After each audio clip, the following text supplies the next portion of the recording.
We begin this morning with the latest on the conflict in the Middle East. Washington has declared it will begin blocking all ships entering and leaving Iranian ports from Monday morning, U.S. time. Iran has warned that such action will be met with deadly whirlpools in the Strait of Hormuz. This comes even as both sides project openness to further talks after their first round of peace talks failed. Our Soo-young has the latest. U.S. forces will begin blockading maritime traffic in and out of Iranian ports from Monday after negotiations between Washington and Tehran broke down in Islamabad. In a post on X on Sunday, the U.S. Central Command announced that measure, saying that the blockade will be enforced impartially against vessels of all nations entering or departing Iranian ports and coastal areas, including all Iranian ports on the Arabian Gulf and Gulf of Oman.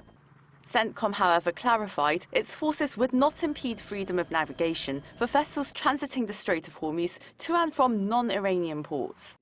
The maritime measure follows the failed 21-hour talks in Pakistan between U.S. and Iranian delegations. U.S. President Donald Trump said Iran refused to give up on its nuclear weapons ambition and declared the U.S. would soon begin the blockade. He added he had instructed the Navy to intercept vessels paying passage fees to Iran and that the U.S. would soon begin destroying mines laid by Iran along the strait.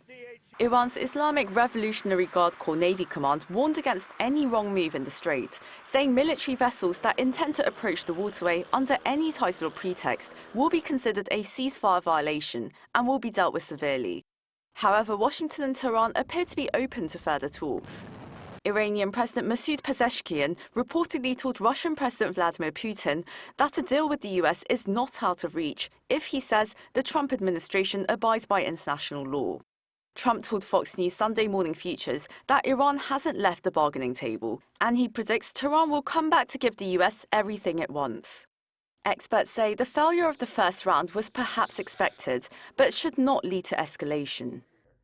Neither side may have wanted to give the impression that they came to an agreement too quickly.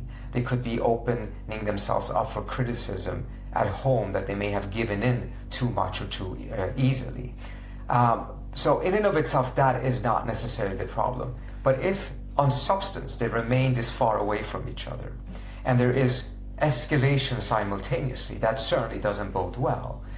In the meantime, Oman has called for an extension to the 2-week ceasefire set last Tuesday to allow more time for the US and Iran to continue dialogue. Soo-young, ArirangNews.